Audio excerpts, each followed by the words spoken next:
Hello friends, welcome to my YouTube channel and welcome to my new video. তো আজকে তোমাদের সাথে আমি একটা সামার ড্রিঙ্কের রেসিপি শেয়ার করলাম। আশা করি তোমাদের ভিডিওটা পছন্দ হবে। আর যদি পছন্দ হয় ভিডিওটা একটা লাইক অবশ্যই করে দিও। তো চলো আমি তোমাদের সাথে এই সামার ড্রিঙ্কের রেসিপিটা শেয়ার করি।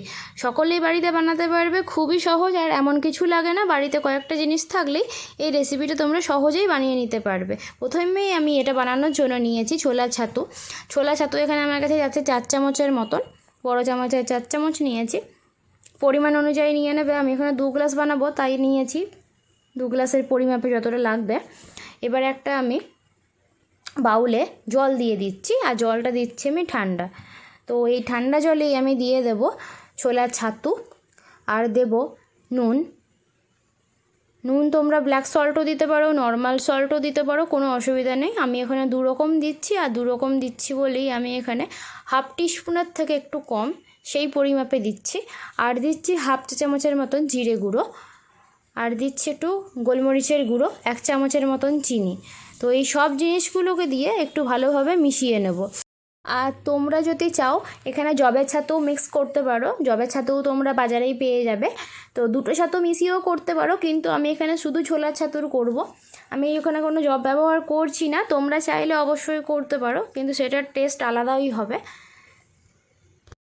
ছাতুটা আমার ভালোভাবে গোলা হয়ে গেল। এবারে আমি একটা গ্লাসে সার্ভ করে দেখাবো। তো তোমরা দেখতেই পেলে এমন কিছু সময়ও লাগে না, আর এমন কোনো জিনিসও লাগে না। আর তোমরা চাইলে এখানে ধনেপাতা, পেঁয়াজ আর পুদিনা পাতাও ব্যবহার করতে পারো, কিন্তু আমি এখানে কিছু ব্যবহার করলাম না। তো আমি প্রথমে গ্লাসে অল্প অল্প করে একটু ছাতুর শরবতটা দিয়ে দিচ্ছি। এবার আমি এর মধ্যে কিছু আইস কিউব ব্যবহার করব।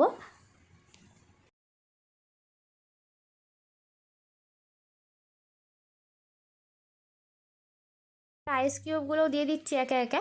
আইস কিউবগুলো আমি এক একটা গ্লাসে 4টা থেকে 5টা করে দিয়েছি। আর আইস কিউবের পরিমাপ আমি নির্দিষ্ট করে কিছু বলবো না, কারণ যার যেমন ঠান্ডা পছন্দ হবে সে সেরকম দিয়ে নেবে। তো আইস কিউবগুলো দিয়েও আমি এর ওপর থেকে একটু ছাতুর শরবত দিয়ে দেব। আর এই ছাতুর শরবতটা দেওয়ার পর আমি এখানে দিচ্ছি একটু করে লেবুর রস। এই লেবুর রসটা তো অবশ্যই দেবে, কেন ছাতুর শরবতে এই লেবুর রসটাই ইম্পর্ট্যান্ট। আর কয়েকটা লেবু আমি স্লাইস করে দিয়ে দিচ্ছি। এইভাবেই আমি গ্লাসটা ভর্তি করে নেব। শরবত দিয়ে, আইস কিউব দিয়ে আর লেবু দিয়েই আমি গ্লাসটা ভর্তি করে নেব। তা আজকের রেসিপিটা তোমাদের কেমন লাগলো কমেন্ট বক্সে অবশ্যই কমেন্ট করে জানিয়ে দাও। আর ভিডিওটা ভালো লাগলে একটা লাইক অবশ্যই করে দাও। আর চ্যানেলের সাথে জুড়ে থাকো। চ্যানেলের সাথে জুড়ে থাকার জন্য চ্যানেলটা সাবস্ক্রাইব অবশ্যই করে নাও। দেখা হবে তোমাদের সাথে আবার পরের ভিডিওতে। আর তোমাদের যদি কোনো রেসিপি নিয়ে কোনো কথা থাকে সেটাও আমাকে কমেন্ট বক্সে কমেন্ট করতে পারো। আজকের মতো এই পর্যন্তই, বাই।